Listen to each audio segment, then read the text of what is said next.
রাতের বেলায় ঠিক এভাবেই রান্নাঘরটা ছেড়ে রাখলে মনের ওপর সকালে খুব একটা প্রেশার পড়ে।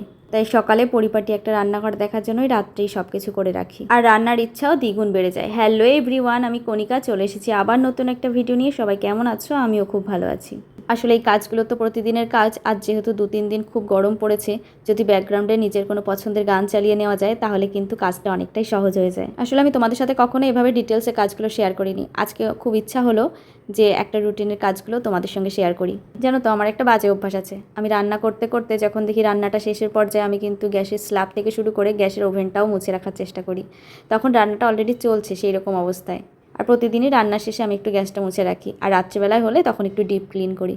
যেমন আমি নিজের ঘরে থাকার বিছানাটা পরিষ্কার পরিচ্ছন্ন দেখতে পছন্দ করি, তেমনি রান্নাঘরটাও একই রকম পরিষ্কার দেখতেই পছন্দ করি। অনেকের কাছে মনে হতেই পারে কোয়ার্টার জীবন মানে কেউ তো দেখছে না বা কেউ তো কিছু বলার নেই, তাহলে হয়তো যেমন তেমনভাবে কাজ করা যেতেই পারে। কিন্তু সত্যি বলতে এটা পুরোপুরি নিজের উপর ডিপেন্ড করে যে তুমি কেমনভাবে থাকতে চাও। আমার এখানে কেউ দেখা না থাকলেও আমার নিজের কাছে কেন জানি না খুব খারাপ লাগে। কোনো একটা জিনিস নির্দিষ্ট জায়গায় না থাকলে ভীষণ বিরক্ত বোধ হয়। প্রতিদিন যে একইভাবে দিনগুলো কাটে তা কিন্তু নয়। যাদের ঘরে ছোট বাচ্চা আছে তাদের কিন্তু রুটিন অন্তত 10 মিনিট পর পরই চেঞ্জ হতে থাকে, কেননা কখন যে কি করতে হয় সেটা আগে থেকে কোনো কিছুই প্ল্যানিং করা থাকে না। যেহেতু এই কাজগুলো প্রতিদিনের, তাই রাত্রে একটু কষ্ট করে রাখলে সকালবেলা ঘুম থেকে উঠতে যদি একটু দেরিও হয়ে যায় তাহলে কোনো অসুবিধা হয় না।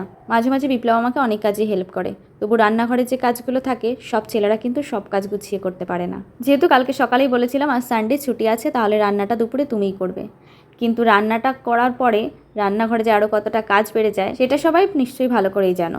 যে কোনো রান্নাই বিপ্লব ভীষণ ভালো করে, তাই তারপরে হাজারটা কাজ থাকলেও আমার কিছুই মনে হয় না। আর মাঝে মাঝে দেখবে একঘেয়েমি রান্না খেতে খেতে মনে হয় যেন যদি অন্য একটু হাতের রান্নার স্বাদ পাওয়া যেত তাহলে ভীষণ ভালো লাগতো। সেই মতো কালকে বিকালেই আমি বলছিলাম যে আজকে দুপুরে যেহেতু আমাকে রান্না করতে হয়নি, আজকে দুপুরে কোনো রকম মাথায় কোনো চিন্তাই ছিল না, কেমন জানি একটু মনটা ফ্রেশ ফ্রেশ লাগছিল। যেহেতু এই রাতের টাইমটাতে শুনুকে ওর বাবার কাছে বসিয়ে রাখতে পারি, তাই সব কাজগুলো আমি ধীরে সুস্থে করতে পারি। কেননা সারাদিনে তো বারবার ওকে দেখতে হয় আর কাজগুলো করতে হয়, সেখানে তো দেরি হয়ে যায়। রাতে সব কাজ সেরে তারপর ঠাকুরের প্রণাম করে আমরা শুতে আসি।